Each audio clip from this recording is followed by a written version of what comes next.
Muy bienvenidos a todos a nuestro espacio de nuestro portal Identidad, a esta sección de entrevistas que hacemos semanalmente, y la verdad que hoy tenemos la grata alegría de recibir a un amigo, una persona con la que en lo personal he compartido trabajo y momentos en la comunidad, que es el profesor Emilio Fogel. Bienvenido, Emilio, ¿cómo estás? Muy bien, gracias Adrián por recibirnos y de parte de tu, digamos, periódico, o no sé cómo le llamamos, ¿no es cierto? Sí, Identidad. Sí. Hoy estamos en una etapa de digital, digital, donde bueno, nos comunicamos a través de internet, llegamos a muchas partes, inclusive, hoy la tecnología nos permite llegar a muchos ciudadanos de Libertador que están por todo el mundo, así que Es realmente notable, ¿no? Cuando yo me pongo a pensar en esto, ¿no? Lamento no haber estudiado en esta época, antes, cuando no existía esto. Claro. Bueno, así que bienvenido. Estamos contentos de poder estar con vos, entrevistarte. Yo voy a hacer una pequeña introducción para todos los que tal vez no te conocen tanto como te conocemos otros y sepan un poquito tu historia y también tu participación en distintas instituciones aquí en nuestra comunidad. Hace muchos años que estás por Libertador, pero no naciste acá. Emilio nació en María Grande hace 80 años, en el año 1940. María Grande está bastante cerca aquí, en la zona rural, ¿no? De María Grande. Sí, interesante. Yo nací, para que tengan una idea, en pleno campo, porque en ese entonces se trabajaba, digamos, los que iban a atender, digamos, los casos de partos eran parteras y doñas, digamos, practicantes. Y da la casualidad que la señora que atendió mi parto y de mis hermanos en pleno campo, a 6 kilómetros de María Grande, Campo Sosa le llamábamos, que está... Estación Sosa. Está equidistante, estábamos nosotros la misma cantidad de kilómetros de Sosa que de María Grande. Claro. Desde el punto de vista de ejido, lo que era legal para transferir animales, etcétera, era bajo el rubro de la comisaría de Sosa. Bien. En cambio, todo lo que era educación y comercio y eso dependíamos de María Grande. Bien, a 80 kilómetros aproximadamente de Libertador, María Grande. Sí, 80 kilómetros. No, iba a comentar nomás para los que son de Libertador y viven acá en el Ejido, qué sé yo. Acá hay una familia muy conocida de apellido Merker, del cual uno de ellos inclusive trabajó conmigo en la municipalidad. Sí. La señora era esposa de un Merker que era, creo que tío del Tonono o tío abuelo del Tonono Merker. Mirá lo que es la vuelta de la Buda. El día le pregunté y me dijo, sí, es pariente. Era el hombre que tenía una trilladora y qué sé yo, jefe de la usina María Grande, y la señora se dedicaba a atender los partos y la llevábamos en el carro ruso al campo y ahí nos atendía. Bien. Así que era interesante, ¿no? Qué historia, ¿no? Emilio, desde María Grande a Libertador San Martín, ahora te vamos a preguntar cómo llegaste, pero resumiendo, Emilio es casado, tiene 3 hijos, 2 mujeres, un varón, también conocidos en esta comunidad. Sí. ¿Y cuántos nietos, perdón? 7. 7 nietos. Bien, así que está entretenido con sus nietos, con una familia numerosa, conocida. Emilio es profesor de matemática, física y cosmografía, recibido en el Instituto de Paraná, y después también hizo una especialidad en administración en la Universidad Nacional del Litoral. Sí, también hice una maestría en administración de la UAP, después en el año 96, 97, por ahí. Bien. Pero no la terminé porque me faltó la tesis. Es bravo seguir los estudios y a la vez trabajar. Sí. Ya lo sé eso, pero también es lindo mantenerse activo, ¿no? Sí. Emilio tiene una vida cargada de actividades en el área educativa, que ahora nos va a contar un resumen, pero básicamente fue profe muchísimos años en el área de las matemáticas, de la estadística y demás. Y ocupó distintos cargos administrativos también, secretario general del Colegio Adventista del Plata en el año 1966, con solo 26 años.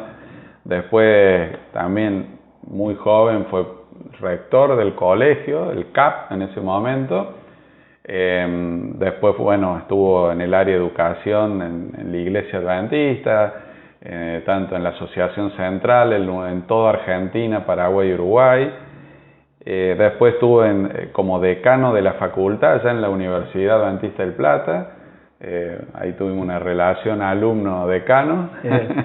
Y después, bueno, Emilio incursionó en la actividad pública, política en nuestra comunidad y estuvo un periodo como intendente de Libertador, donde ahí terminó de conocer a todos los vecinos, ¿no? Obviamente. Sí, fue una experiencia muy linda y muy buenos recuerdos, y tanto de la gente que trabajó conmigo en la municipalidad, que los aprecio mucho, y la relación que pude entablar con el vecindario.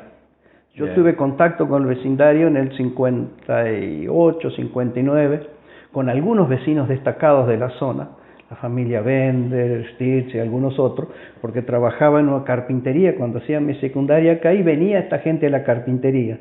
Y ahí lo buscaban a mi tío, Hertlein, el padre de Betty, y bueno, era un primo, yo vivía con ellos. Y bueno, y los feriados o los días que no tenía clase, a veces teníamos que hacer trabajo de carpintería en las casas de campo. Recuerdo bien cuando fuimos a la casa de don Conrado Bender allí a trabajar, así que yo los conocía a todos ellos de ese entonces y una cantidad de otros, ¿no? Que después, al ir al municipio y empezar a preguntar, bueno, ellos de mí no se acordaban, pero yo de ellos sí. Muy bien. O sea, bueno, me adelantaste un poquito, Emilio, y ya fuiste al punto de cuando conociste a Libertador San Martín. Naciste en el año 40, en el año 58, vos mismo lo contaste, viniste acá a terminar el secundario. Sí, cuarto y quinto.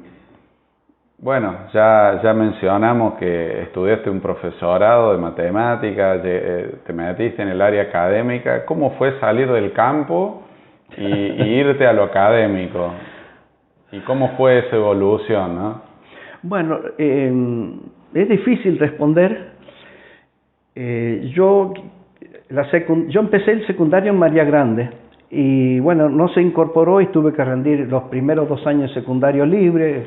Bueno, fue un trabajo muy difícil y gracias al apoyo de mi madre, que me tentaron para que siguiera estudiando desde el campo a María Grande, me compraron una bicicleta, que en ese entonces era equivalente que me regalaran una Kawasaki hoy, por lo menos. Sí, tener una bicicleta. En ese entonces era el año 55, el año de la revolución famosa, ¿no? Libertadora, sí. Exacto. Y bueno, y de ahí me fui a Buenos Aires.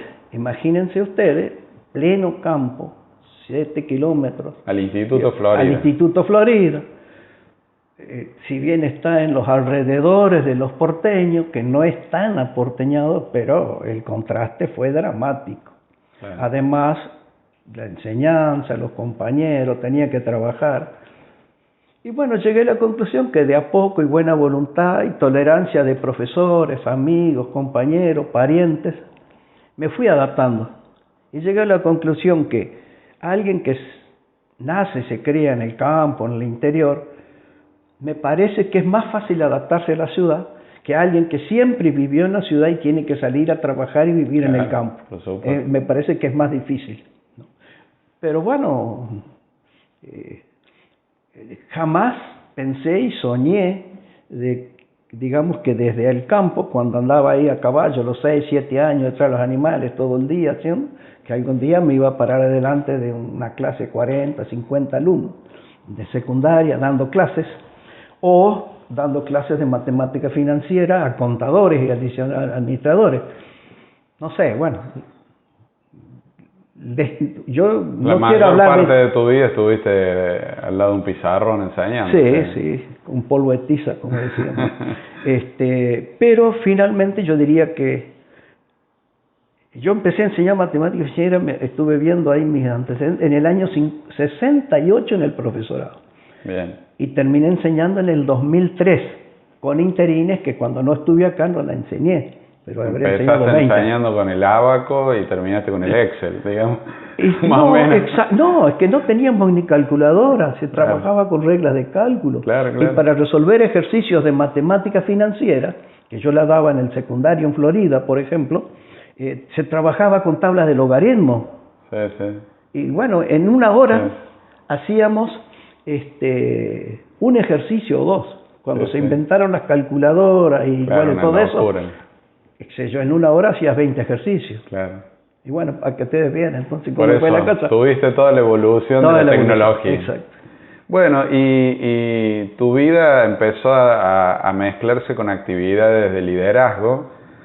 Nos contabas antes de arrancar la nota que a los 26 años, siendo un joven, al poco tiempo de dar clases, ya empezaste a ocupar un cargo en ese momento de secretario del antiguo CAP, ¿no? Sí, sí.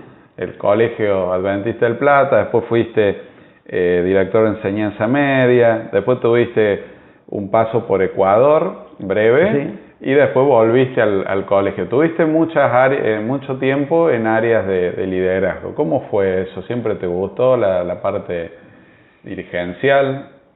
Mira, yo creo que las circunstancias me fueron poniendo al frente de eso. Muchas veces pensé, ¿por qué llegué a eso? Y no sé. Pero fue interesante, cuando estaba en los cursos yo era medio líder en algunas materias duras, digamos, matemática, física. Y bueno, inclusive di algunas clases de apoyo cuando hacía cuarto y quinto secundario a compañeros que tenían problemas. Cuando estuve en un año en el internado acá en el colegio, me nombraron vicepresidente de los internos varones, junto con otros. Y yo no sé por qué, pero me nombraron. Yo era criado en el campo, no olvidé. Y la otra cosa curiosa así de liderazgo fue que cuando hice el profesorado en Paraná, teníamos una cooperadora del área de física, matemática, ciencias naturales y química. Y bueno, y se hizo una asamblea y nombraron un equipo. El presidente fue el profesor Felipe Ascúa, que fue ministro de Educación de la provincia. Y yo era el vice, pero él, por razones X, para mitad de año renunció y yo tuve que estar al frente de la presidencia esa. ¿Por qué me eligieron? Nunca pregunté, pero bueno, tuve que agarrarlo. Y bueno, yo creo que esas cosas te fueron dando algunas pequeñas cosas para asumir liderazgo. Y las otras, bueno, fue juntarme y preguntar y hablar con gente que tenía liderazgo y decirle, mira, ¿cómo hago esto? ¿Cómo hago aquello? Y tuve suerte de trabajar con gente de gran liderazgo en esa época. Doctor Raúl Pose, doctor Werner Fiemeister, que bueno, muchos ni saben quién es, pero si algunos de mi edad los escuchan, sí saben quiénes son y quiénes fueron. Por supuesto, mucha... el ingeniero Rolando Itín y algunos de esos. Correcto. En la UAP, por ejemplo, y bueno, hablaba poco y escuchaba mucho. Bueno, y con creo que 44, 45 años te nombraron rector del CAP con una singularidad. Fuiste el último rector del CAP, ¿no? Esas siglas grandes del pórtico que todavía están impecables, significan Colegio Adventista del Plata. Después de cuando vos dejaste la función, pasó a ser universidad, ¿no?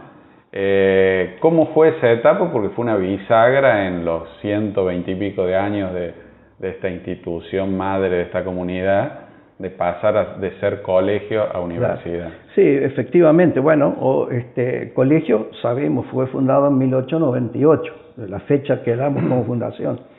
Cuando yo estuve, estábamos en los 90 años, 95, y mi experiencia, digamos, traumática en ciertas cosas, de no reconocerme los estudios en matemática y física para ingresar en la Universidad de Buenos Aires, que no voy a entrar en muchos detalles, pero me pedían un examen de ingreso en matemática y física cuando los alumnos del Colegio Nacional de Buenos Aires entraban a la Universidad de Buenos Aires sin rendir examen. Y yo era el profesor que les podía enseñar esa materia, y yo tenía que rendirla. La verdad que me indignó tanto que me fui y descarté eso.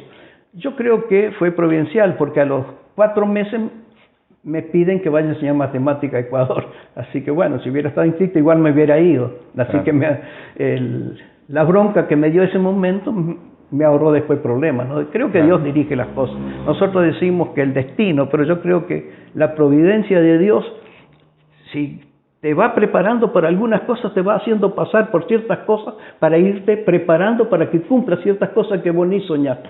Y yo jamás soñé que iba a ocupar cargo administrativo. Imagínate vos, de chico andaba todo el día a caballo en el campo y hablando con el lenguaje del campesino, bueno, una cantidad de cosas, no fue Pero del campo saltaste al área académica, y de la académica al liderazgo, al administrativo, sí, que es también un campo muy importante. Bueno, eso me ayudó mucho cuando yo hice las materias de administración educativa. Hice materias de economía, contabilidad, gestión, organización, digamos, bueno, una cantidad de derechos y bueno, varias materias que eso te fue ayudando.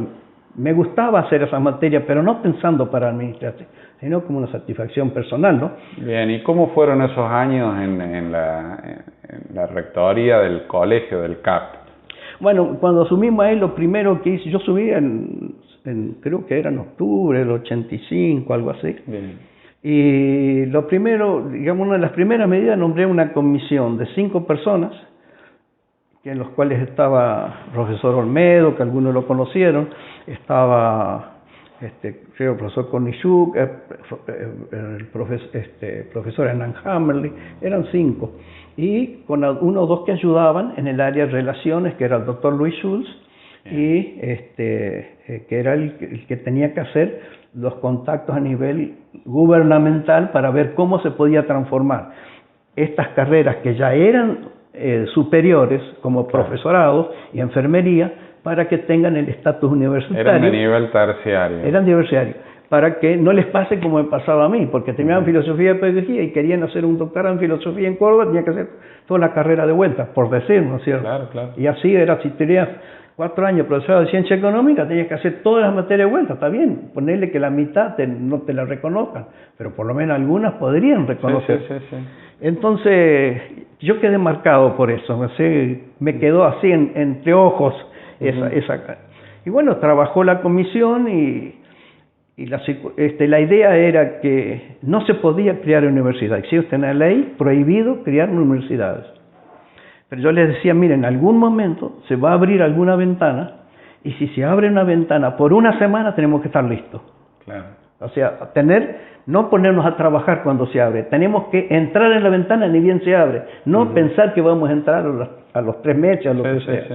Y bueno, pasó algo parecido, porque cuando subió el gobierno de Menem en julio, digamos ya por mitad de año del 89, el ministro Saloña averiguó cuántos trámites de universidades había, etcétera, y en Clarín apareció ahí, en no sé qué día de julio, que entre los 7, 8, 9 solicitudes para la universidad estaba la Universidad Adventista del Plata.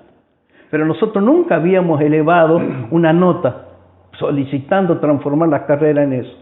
Y cuando vino eso, cité la comisión y ahí aprovechamos esos 4 años de trabajo que ya teníamos, lo juntaron y de julio a los primeros días de septiembre, se armó un esquema básico, no toda la carrera, porque tenías que, hasta después tuvimos que hay que elevar programa por programa, materia por materia, el horario. Hicimos la temática general, como para iniciar el trámite, y sabíamos que después había que seguir trabajando. Para que tengan una idea, la gente que nos ve ahora, hacer una universidad no es una cosa muy sencilla.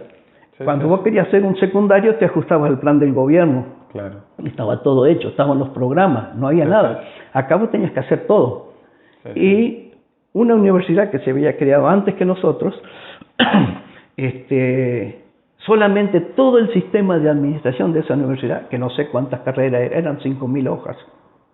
Y nosotros estábamos elevando más o menos un esquema de 50, 100, no me acuerdo, ¿no? Claro. Que tengo una idea. Pero la cuestión era decir que sí, que estamos tramitando, arrancar el trámite. Y bueno, no sé si una anécdota interesante, mientras los 4 años la comisión estuvo trabajando, jamás hablamos. Perdón, yo tomo. Sí. Es interesante, la verdad, esto es historia pura. Y esa anécdota es que nunca habíamos hablado de medicina.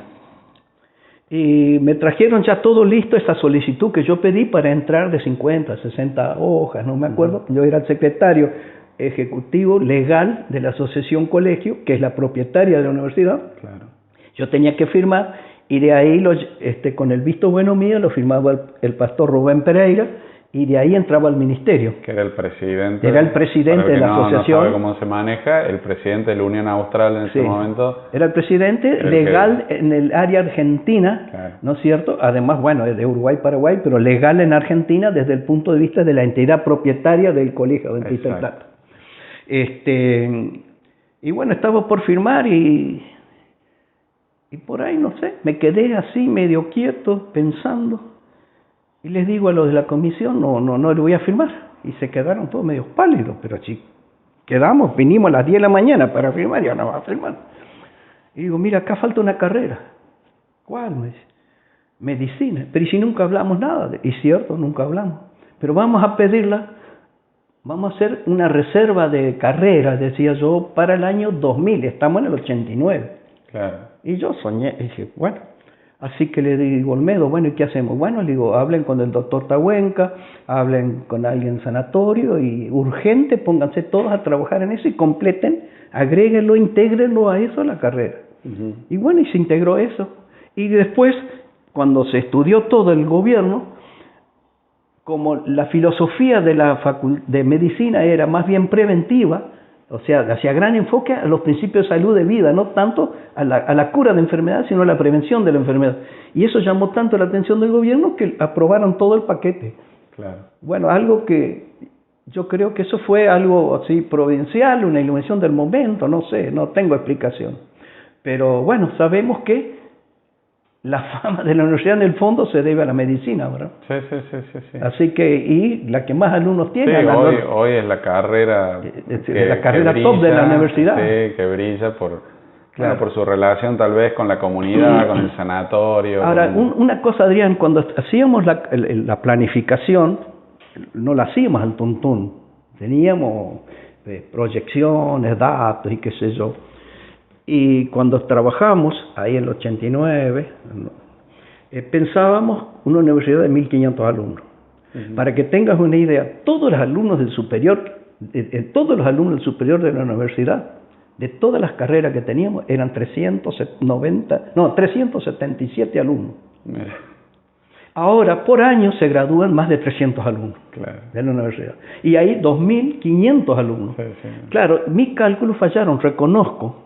Fallaron, ¿sabes por qué? Porque no tuvimos en cuenta el ingreso de los alumnos internacionales. Claro.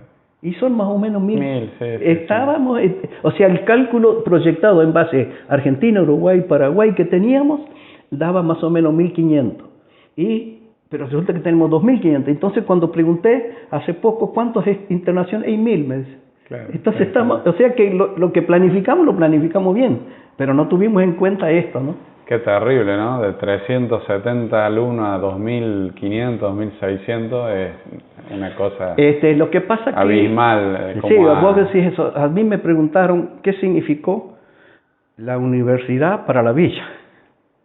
Fue una segunda fundación, una refundación de la villa. Sí.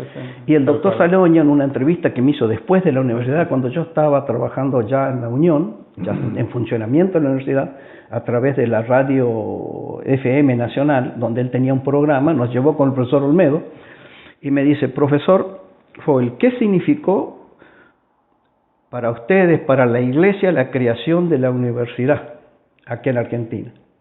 Sencillamente yo le dije, la mayoría de edad en educación.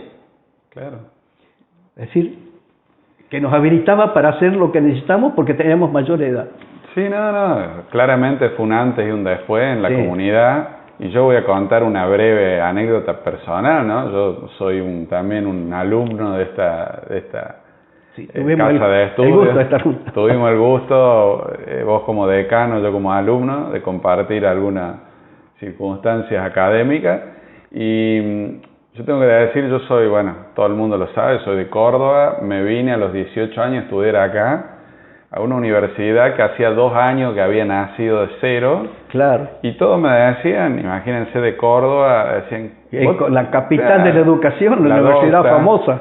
¿Qué vas a hacer vos allá? Estudiar una universidad que no se sabe si va a tener éxitos, es nueva, arrancó, espera que empiecen a graduarse para ver si los títulos tienen validez.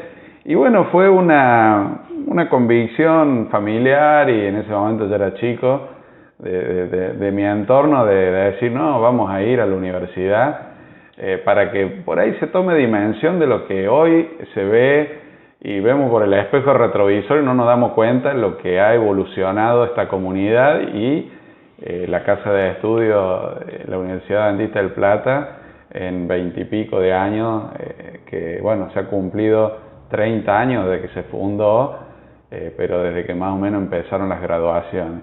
Así que yo coincido plenamente con vos, ha sido una refundación de esta comunidad y el pueblo marca un antes y un después, ¿no? Y ya avanzando, ¿no? Tuviste varios años en el área institucional de la iglesia, como ministerial de educación, tanto a nivel central de Argentina como todo Argentina, Paraguay y Uruguay, ¿verdad? Correcto, sí, sí. Y después te viniste a la universidad como decano. O sea, correcto, siempre vinculado en la educación.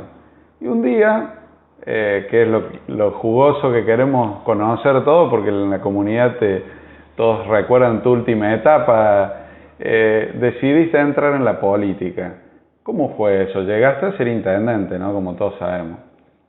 Bueno, no sé, yo te comentaba que generalmente yo llegué a ciertos cargos por necesidad o por falta de gente que quisiera aceptarlo o por problemática de terceros.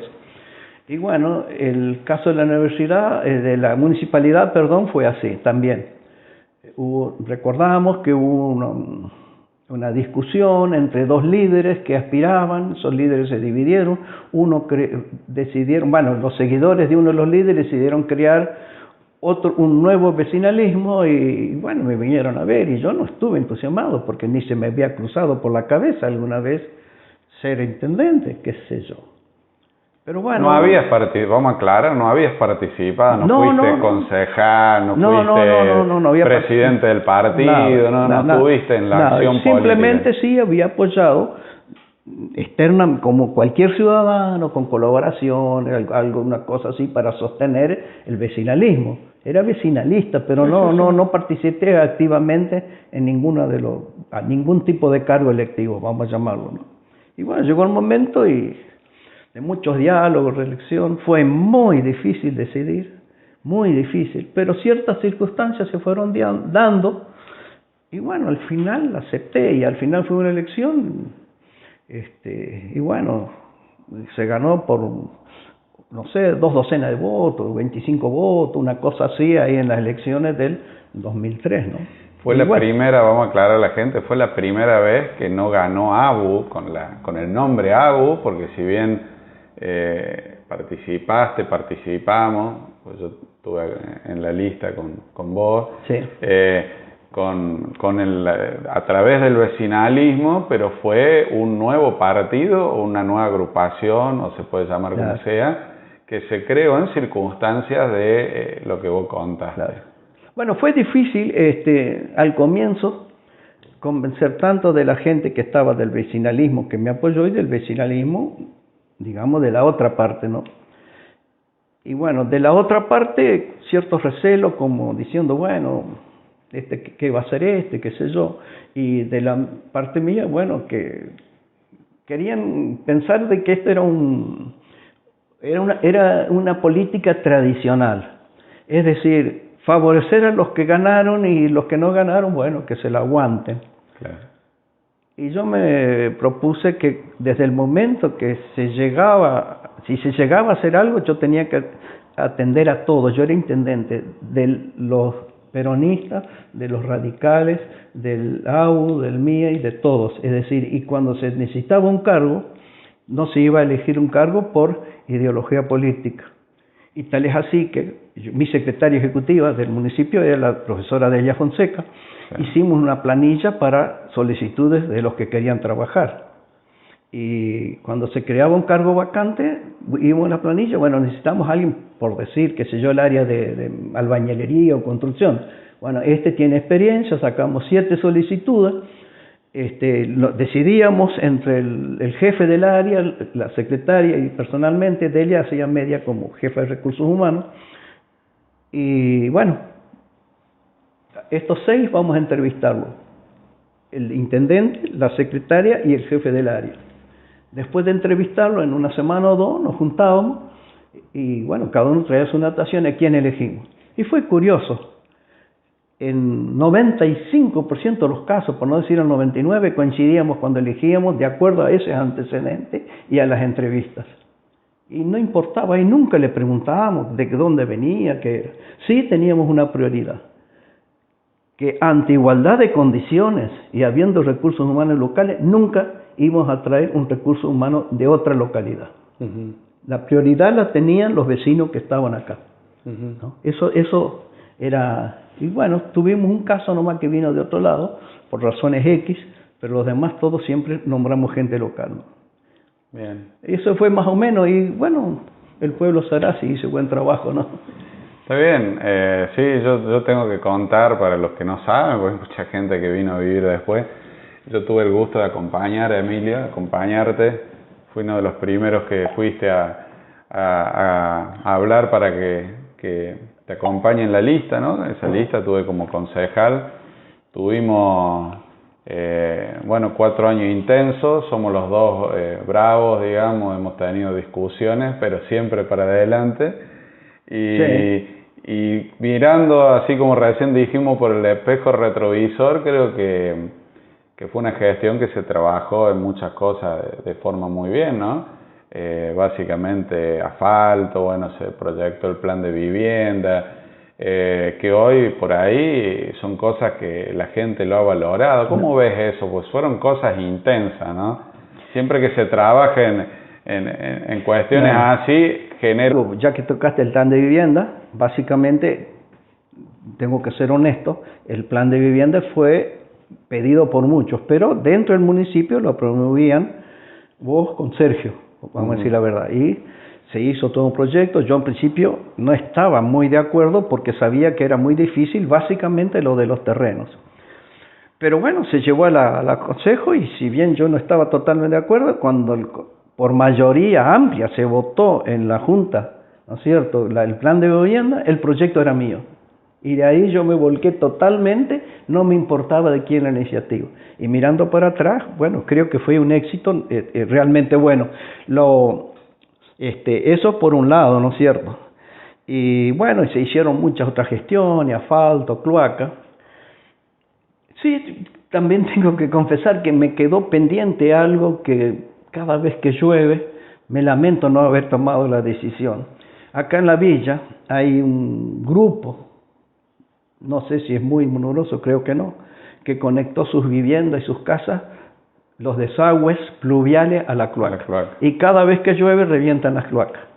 Y en algún momento yo hablé, pero ya era casi, ponerle 8 meses antes de irme, una cosa así, de sacar una ordenanza y hacer una supervisión de todo para ver quiénes eran, porque eso se dio porque nosotros conseguimos 40 cuadras para recambio de cloaca, y cuando hicimos el recambio de cañería de cloaca nos dimos cuenta que había muchos vecinos que estaban colgados con las cloacas, con el agua pluvial. Entonces ahí quisimos entrar, y bueno, pero no iba a tomar una ordenanza que iba a ser polémica y que la tuviera problemas el que venía.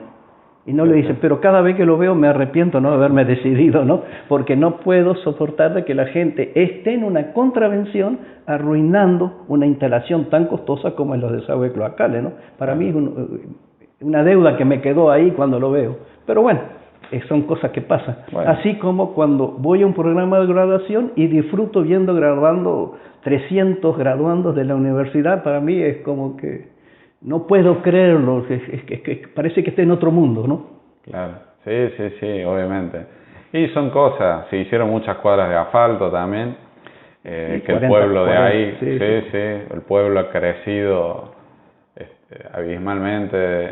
Bueno, eso también te quería preguntar, ¿cómo ves la comunidad? Estamos hablando de 2003 a 2007 y hoy es otra comunidad, ¿cómo ha crecido? Sí. Bueno, ha cambiado totalmente. ¿Cómo es? Yo tenía un nieto que hace 2 años no venía acá a la villa, que es graduado en la universidad. Y bueno, y cuando lo empecé a sacar, esto es la 9 de julio, dice, y esta casa, y esta casa, y esta casa, y 2 años. ¿no? Que no había venido, no lo podía creer. Y bueno, así que si alguien viene después de 10, 15 años, no reconoce la villa. Tal cual. Así que bueno, fue un gusto haber ocupado estas cosas y hoy jubilado, luego de haber trabajado 8 o 9 años en el centro jubilado como presidente, tratando de apoyar a los colegas jubilados, estoy jubilado en casa y bueno, disfruto de la jubilación, pero siempre haciendo algo. Me dedico a hacer muchas cosas manuales, una huertita y bueno. Sí, siempre estás comprando cosas. Cosas. Divertirte. ¿Cómo ves el tema de que, bueno, ya hablábamos que ingresaste a la función del municipio, a la intendencia, por un partido que se segregó de otro? Bueno, finalmente en el 2015 se volvió a unir. ¿Cómo has visto? Y bueno, calculo que habrás visto con satisfacción que se vuelve a unificar, claro, ¿no? Bueno, vos sabés bien que nosotros muchas veces hablamos de trabajar para la unión. Sí. Pero no se dieron las circunstancias, no se pudo, tal vez no trabajamos a fondo, pero creo hay ciertas cosas que se dan en el tiempo y en el espacio y en el momento exacto, y no nos daba. No, a mí me parece muy bueno. Lo que hay que hacer es un resguardo de que la gente que va a seguir representándonos en el pueblo, logremos una representación de voluntad auténtica de la gente de la localidad y que guarde los principios de la localidad, porque podemos correr el riesgo de que sabemos bien que hay toda una ciencia política, que se mueven ciertas cosas, que suelen trabajar con gente para conseguir adherentes y bueno, y esa gente ocupa los cargos no necesariamente porque es la mayoría de la voluntad, sino que consiguió seguidores, ¿no es cierto?, que piensa que puede ser el bueno, pero no es de la satisfacción de todos. Pero bueno, cuando se vota y el que... ¿Vos crees, yendo a ese tema, que ha cambiado, digamos, la identidad de la comunidad en los últimos años? Mira, yo creo que ha cambiado de los dos lados. Hubo un núcleo duro del pasado que confundía administrar una institución pública como si fuera una institución religiosa, ¿no? Y eso fue algo que yo de entrada vi que no era así. Que fue una de las causas, tal vez, haciendo una retrospección de ese crack. Claro. Y la gente que estuvo era sincera y honesta al hacerlo así. Yo no estoy criticando que no era correcto y honesto, pero creo que las circunstancias y en la altura del tiempo las cosas han ido cambiando. Y entonces hay que buscar nuevos métodos, nuevas herramientas para que a eso yo me refería cuando el que tenga que dirigir los destinos de esta localidad se siga manteniendo esa identidad y esos principios que teníamos, pero con la adecuación a las circunstancias y en el tiempo que vivimos. No podemos volver 50 años atrás.